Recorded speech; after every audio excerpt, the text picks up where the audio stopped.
क्योंकि हमारी ज़मीन मर चुकी है तो उसको उठाने के लिए कुछ देना पड़ेगा ना ज़मीन को। तो अगर कुछ उसमें मिट्टी मिट्टी रह जाएगी तो उसमें पौधे भी नहीं तैयार होंगे। फिर डालते रहे हम कुछ भी, स्प्रे डालते रहें, डीएपी वगैरह डालते रहें, फिर तो वही जहर ही आएगा फ्रूट में भी, और क्या आएगा।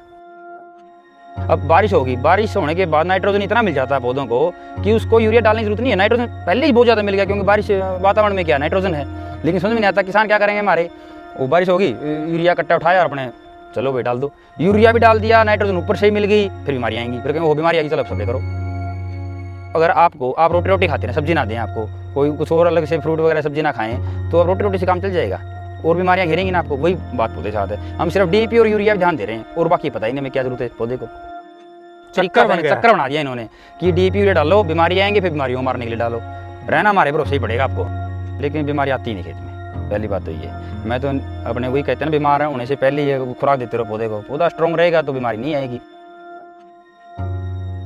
कोरोना महामारी के बाद बहुत से लोग ऑर्गेनिक खेती करना चाहते हैं और कई किसान भी केमिकल खेती छोड़कर ऑर्गेनिक फार्मिंग पर लौटना चाहते हैं। लेकिन ऑर्गेनिक खेती का मुख्य आधार क्या है, इसकी सही जानकारी न होने के कारण बहुत से लोगों को सफलता नहीं मिलती है। इसीलिए आज हम आपको मिलवा रहे हैं एक ऐसे युवा किसान से जो पिछले कई सालों से सफलतापूर्वक ऑर्गेनिक खेती कर रहे हैं। ये युवा किसान आज आपको ऑर्गेनिक खेती की सफलता का सीक्रेट बताएंगे, इसलिए 15 मिनट की इस फिल्म को पूरा जरूर देखिए, क्योंकि ये फिल्म देखने के बाद आपको ऑर्गेनिक खेती का पूरा आधार पता चल जाएगा। टेक्निकल फार्मिंग चैनल को सब्सक्राइब करें और बेल आइकन भी दबाएं ताकि आगे आने वाले वीडियो की नोटिफिकेशन आपको मिलती रहे। नमस्कार दोस्तों, टेक्निकल फार्मिंग में आपका फिर से स्वागत है। सभी किसानों को, जो भी व्यक्ति खेती करता है, चाहे वो केमिकल हो या ऑर्गेनिक, उनको ये फिल्म पूरी ज़रूर देखनी चाहिए, क्योंकि इसमें राज छुपा है अच्छी फसल का। मेरे पीछे हैं पपीते के फल, पपीते का पेड़ और फ्रूट, और साथ में है राकेश पूनिया जी। राकेश पूनिया ने अपने 7.5 एकड़ में बाग लगाया हुआ है, जिसमें से अमरूद है, आड़ू है, जामुन है और एप्पल बेर है, और साथ में पपीता, और अब किन्नू भी लगा दिया। बिना किसी केमिकल के, बिना किसी रासायनिक खाद के आप ये रिजल्ट लाइव देख रहे हैं। पपीते के कितने भरपूर फ्रूट आए हुए हैं, और ये तो सिर्फ इन्होंने अपने खेत की मेड़ पर लगाया हुआ है, बिना किसी खाद या केमिकल के। अब ये कैसे संभव है, राकेश जी से जानते हैं। ऐसा क्या इन्होंने जादू कर रखा है ज़मीन में कि किसी रासायनिक खाद की ज़रूरत नहीं पड़ती और केमिकल भी नहीं डालना पड़ता बीमारियों को कंट्रोल करने के लिए। नमस्कार राकेश जी। नमस्कार। आप जो भी बताएं वो जो प्रैक्टिकल कर रहे हैं वही बताइएगा, ताकि किसान जो देख रहे हैं उनको सही जानकारी हो। आपने ऑर्गेनिक खेती कब से शुरू की? मैंने ये 2017 से शुरू की थी मैंने। तो मैंने एक चीज़ समझी इसमें ऑर्गेनिक खेती में, कि अगर आपकी ज़मीन तैयार होगी ना तो बीमारी ऑटोमेटिक ही नहीं आएंगी खेत में। अब जैसे बताते हैं कि पपीता की खेती सबसे मुश्किल है बागवानी में, क्योंकि वायरस की प्रॉब्लम सबसे ज़्यादा पपीते में आती है। तो मेरा 2 साल तो मैंने टाइम लगा कि खेत तैयार हो जाए। मैंने पपीता नहीं लगाया अभी तक। तो मैंने फिर मैंने मेड पे पपीते लगा दिए। मैंने कहा चल देखते हैं, अगर ये तैयार हो गया तो मेरा खेत बन गया। मतलब ऑर्गेनिक कार्बन है, जो बताते हैं कि ऑर्गेनिक कार्बन अगर आपका बढ़िया होगा तो पपीते में बीमारी नहीं आती। तो मैंने मिट्टी टेस्ट भी करवाई थी। ऑर्गेनिक कार्बन मेरा 1 के करीब जा चुका था पिछले साल, और अच्छा। अब की बार मैंने मिट्टी मैंने अब की बार भी सैंपल के लिए दी सारे अपने यूनिवर्सिटी में। तो वहाँ पे अभी मेरा आइडिया है कि 1.5 के आसपास मिलेगा मेरा ऑर्गेनिक कार्बन। यानी कि आप जमीन का ऑर्गेनिक कार्बन बढ़ा रहे हैं, लगातार जमीन की उपजाऊ ताकत को सुधार रहे हैं, और ये ऑर्गेनिक खेती का आपका आधार है। बिल्कुल बिल्कुल। मैं यहाँ दर्शकों को बता दूं, किसानों को बता दूं कि साइंटिस्ट भी कहते हैं कि अब लगातार रासायनिक खाद और केमिकल का प्रयोग करते करते ऑर्गेनिक कार्बन हमने ज़मीन का घटा दिया है। ऑर्गेनिक कार्बन वो तत्व है जो ज़मीन में जीवाणुओं को बनाए रखता है, जीवाणुओं की संख्या को बढ़ाता है। ऑर्गेनिक कार्बन जितना अच्छा होगा, ज़मीन की उपजाऊ ताकत उतनी बढ़ती जाएगी। ऑर्गेनिक कार्बन बढ़ता है जीवाश्म से, फसलों के अवशेष से, गोबर से, और जितने भी एग्री वेस्ट हैं हम उसमें ज़मीन में मिलाते जाएंगे तो ऑर्गेनिक कार्बन लगातार बढ़ता रहता है।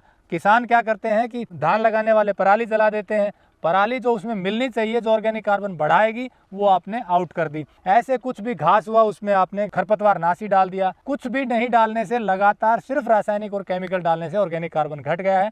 ये वैसे ही है, यदि किसी हम जैसे इंसान को या किसी भी जीव को आप सिर्फ केमिकल का भोजन करवाते रहें और सब्जी और फ्रूट और अनाज देना बंद कर दें तो क्या हाल होता है, वही ज़मीन का हो गया। तो आप अब बात करते हैं राकेश जी से कि इन्होंने ऑर्गेनिक कार्बन कैसे बढ़ाया और उसका क्या रिजल्ट आया। तो आपकी ज़मीन का ऑर्गेनिक कार्बन आप जो कह रहे हो 1 से ऊपर चला गया, शुरुआत कहाँ से हुई, कितना था? शुरुआत तो सर 0 था शुरू में तो। नहीं, 0 में तो कुछ होता नहीं, 3 या 0.3 होगा, 4 होगा, 0.2 0.1 था। 0.2 जीरो ही मानो उसको तो फिर उसको मतलब तो 1 और 2 तो बहुत नीचे हाँ, चला मतलब गया। अगर मैं कोई भी कुछ ही पौधा लगाता था ना, अगर उसमें खाद नहीं डालता था कुछ भी, तो वो पीला हो जाता था। मतलब इसका मतलब क्या है, वो मतलब कुछ नहीं बहुत उसकी कम ज़मीन में। हाँ ऑर्गेनिक हाँ, कार्बन। मैं उस ज़मीन को वो तैयार मानता हूँ ज़मीन, अगर उसमें आप कुछ भी ना डाल दो और वो बढ़िया खड़ा रहे। अब जैसे पपीते हैं, ये मैंने इसमें गोबर खाद दी नहीं अभी तक, कुछ भी नहीं दिया। मैं अमरूद में मैं अपने स्प्रे करता हूँ, साथ में इसकी तरफ कर देता हूँ थोड़ा बहुत, वो ज़रूर करता स्प्रे हूँ। किस चीज़ का? यही डीकम्पोजर वगैरह है, जीवामृत जैविक है, तरीके से। जैविक तरीके से, और स्प्रे कर देता हूँ। और अभी तक पपीते में कोई वायरस नहीं है। वरना पपीते वायरस रोकना, मैं ये कहता हूँ कि सभी बताते हैं कि ना तो केमिकल से रुकता, ऑर्गेनिक वालों से मुश्किल से रुकता है। वही रोक पाते हैं ऑर्गेनिक वाले जो मेहनत कर रहे हैं और जिसका ऑर्गेनिक कार्बन बढ़ चुका है। अभी सोचे कोई मैंने ऑर्गेनिक खेती शुरू कर दी, फर्स्ट साल से ही मतलब मैंने पपीते लगा दिए और वो वायरस मुक्त हो जाएंगे, नहीं होंगे। क्योंकि मैंने शुरू में 2 पपीते लगाए थे मैंने, वो बिल्कुल ख़राब हो गए थे। यानी कि पहले जब आपने हाँ, जब लगाए ज़मीन खराब तैयार हो नहीं थी। गए, हाँ हाँ हाँ, जब ज़मीन तैयार का मतलब आपका है कि आप ज़मीन का ऑर्गेनिक कार्बन बढ़ा रहे हैं, बढ़ा रहे हैं, बिल्कुल बिल्कुल। तो उसके मूंग लिए वगैरह मिक्स कर रहे हैं, जैसे घास हो जाती है साथ में मूंग हो जाती है। फिर अपने मूंग की मतलब छिंटा दिया, फिर वो रोटावेटर से मिक्स कर दिया, धीरे धीरे वो मिक्स करते रहे, अपने ऑर्गेनिक कार्बन बढ़ नहीं, गया। अगर हम शुरू से जाने, यानी कि 3 साल पहले आपने ये बाग लगाया, उससे पहले आपने खेती नहीं की उससे थी, पहले मैं तो खेती 3 में साल से आप ऑर्गेनिक कार्बन बढ़ा रहे हैं, तो उसके लिए आपने क्या किया लगातार? जो अभी आप कह रहे हो कि 1 से भी आप लैब में टेस्ट करवाया था, हाँ आपने जी, कितना बिल्कुल। बता रहे हैं आप? वो तब उस टाइम मिला था 0.8, 0.8 मिला एक था साल पहले। 1 साल पहले। हाँ, और अब आपका कहना है कि 1.5 साल पहले, मतलब अप्रैल में करवाया था मैंने। अभी मैंने सैंपल दिया है, मैं हर अप्रैल को करवाता हूँ, लेकिन ये लॉकडाउन की वजह से मैं अभी सैंपल दे के आया हूँ। तो मेरा आइडिया है कि 1.5 के आसपास मिलेगा ऑर्गेनिक कार्बन। ये तो बहुत अच्छा ऑर्गेनिक कार्बन है, अगर 1.5 तक पहुंचा देते हैं। हालांकि अगर हम साइंटिस्ट से पूछें तो उनका कहना है कि 1 तक भी आप ले आते हैं तो बहुत अच्छा ऑर्गेनिक कार्बन है। तो ये 3 साल में आपने लगातार ऐसा क्या किया कि ज़मीन का आपका जो उपजाऊ शक्ति या ऑर्गेनिक कार्बन है बढ़ गया? क्या क्या किया? वही बात भाई साहब, जैसे सभी किसान क्या कर रहे हैं, खेतों में अपने गेहूँ निकाली, उसके बाद फाने वगैरह हैं उसको आग लगा देते हैं। ठीक है, अब कहते हैं कि सरकार ये बोल रही वो बोल रही, बात ठीक है, किसान के खिलाफ है सरकार, सभी सरकारें खिलाफ रहती हैं किसान के, कोई दिक्कत नहीं है। लेकिन ये बात तो सही है कि अगर आप फाने जलाओगे तो नुकसान तो हमारा ही कर रहे हैं, आने वाली पीढ़ी का नुकसान कर रहे हैं। सरकार का कुछ नहीं जाना। अगर खेत में कुछ फसल ही ना होगी तो फिर क्या फ़ायदा है। तो मैंने तो ना कोई इसमें आग लगाई, जो भी ग्रीन मैन्योर था, मूंग लगाई मैंने, वो सारी इसके अंदर ही मिक्स की मैंने। तो आपने यानी कि कुछ भी आग जलाते नहीं आप? नहीं बिल्कुल इसमें आप ग्रीन मैन्योरिंग की। ग्रीन मैन्योरिंग में क्या क्या किया? जैसे मूंग है, मूंग मिक्स करता रहा मैं, दालें से जो भी तो मूंग, मोठ, मसूर की दालें सारी छिंटा दिया। और चने की दाल है, चना लगाया मैंने, एक बार मेरा 16 क्विंटल चना निकला 3 एकड़ में। और फिर पिछले साल अभी चना नहीं हुआ क्योंकि बारिश ज़्यादा थी, लेकिन उसका इतना फ़ायदा हो गया मेरे को, ऑर्गेनिक कार्बन में ज़्यादा बढ़ गया मेरा खेत का। ये किया और ये मिक्स कर दिया मैंने सारा खेत में, तो ऑर्गेनिक कार्बन नॉर्मल सी बात साथ में आपने गोबर गैस प्लांट लगाया, हाँ, उसकी गोबर सैलरी गैस, मिला हाँ, सैलरी भी यूज़ करता हूँ, अपने पौधों में यूज़ करता हूँ। इसमें लगाते हैं। यानी कि फसल में आपने ग्रीन मैन्योरिंग के लिए मूंग, चना और ये सब की क्रॉप थोड़ी बढ़ने के हाँ, मिला दिया। हाँ, उससे उसका नाइट्रोजन मिलता है और उसकी ऑर्गेनिक कार्बन बढ़ाने में, क्योंकि अवशेष उसमें मिल हाँ, जाते हैं ज़मीन में। तो क्योंकि हमारी ज़मीन मर चुकी है तो उसको उठाने के लिए कुछ देना पड़ेगा ना ज़मीन को। तो अगर कुछ उसमें मिट्टी रह जाएगी तो उसमें पौधे भी नहीं तैयार होंगे। फिर डालते रहे हम कुछ भी, स्प्रे डालते रहे, डीएपी वगैरह डालते रहे, फिर तो वही जहर ही आएगा फ्रूट में भी, और क्या आएगा। बिल्कुल। तो आपने अभी जो अमरूद 3 साल पहले लगाया ये, हाँ बिल्कुल, फ्रूटिंग भी ले चुके हैं आप 2 बार बार ले चुका हूँ मैं। तो उसका क्या रिस्पॉन्स है लोगों का उस अमरूद को जो खाने वाले हैं जब आप बेचते नहीं, हैं? सभी वही बता रहे हैं कि बढ़िया अमरूद, और खासकर मेरे गांव से बहुत बढ़िया रिस्पांस आया है। मतलब गांव वालों ने इतना सराहा है कि अमरूद को, मेरा कुछ हौसला भी बढ़ा है कि चलो कम से कम गांव वालों को तो समझ में आया। सोच रहा था मैं कि मतलब शहर वालों को समझ में आएगी ये चीज़ें, मेरे को इस बात की ज़्यादा खुशी हुई कि मेरे गाँव वालों को समझ में आई ये चीज़ें, क्योंकि मेरे को सबसे पहले तो मेरे गाँव वाले हैं, वो अगर जहर मुक्त खाएंगे तो मेरे फ़ायदा है। अगर हर रोज़ ही कैंसर हो रही है, कि किसी को कुछ हो रहा है बीमारी, किसी को कुछ हो रही है, कभी अदरक लग गया किसी को कुछ टीबी हो गई, तो जहर खाने से हो रहा है सब, लेकिन समझ में नहीं आ रहा। मैं तो बहुत समझाता हूँ लोगों को। यानी कि आपका कहना है कि भाई किसान केमिकल मार के अपनी फसलों की और हाँ, ज़मीन का जो है ज़मीन खत्म हो चुकी है, खराब कर चुके हैं, इसकी उपजाऊ ताकत को खराब कर चुके हैं। बिल्कुल। आप और अब जो आपने ऑर्गेनिक कार्बन बढ़ाया, ज़मीन अच्छी कर रहे हैं, तो फलों में क्या बाकी क्या बीमारियों को कंट्रोल करने के लिए? और बीमारियाँ तो सर मेन बात क्या है, बीमारियाँ इसमें भी वही दिक्कत, अमरूद में फंगस आ गई, कभी कुछ आ गया कभी कुछ आ गया, लेकिन बीमारी आती नहीं खेत में। पहली बात तो ये, मैं तो अपने वही कहते हैं ना, बीमार होने से पहले ये खुराक देते रहो पौधे को, पौधा स्ट्रॉन्ग रहेगा तो बीमारी नहीं आएगी।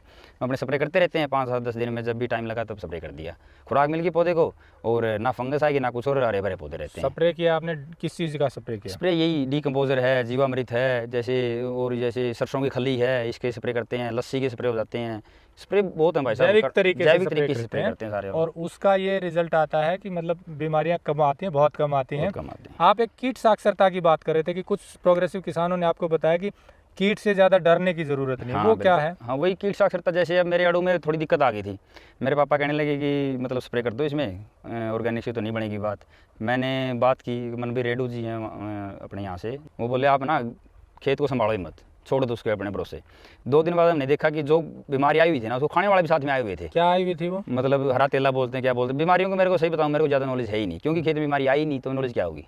मैं कीट साक्षरता वालों से जुड़ा तो मेरे को थोड़ा बहुत पता लगा कि हरा तेला है, ये सफ़ेद मच्छर है, बस सूंडी का पता था मेरे को भी, सूंडी होती है इसका पता था, एक सफ़ेद मच्छर था बहुत ज़्यादा, इसका प्रकोप है, इस कारण इसका पता था। हरे तेल का पता नहीं था, मेरे अड़ू में आ गया वो, लेकिन वो 2 दिन बाद अपने आप साफ़ हो गया और अड़ू भी तैयार हो गया बढ़िया। तो उसको बाकी दूसरे जो मित्र कीट है उन्होंने खा लिया? हाँ, वो खा लिया अपने आप।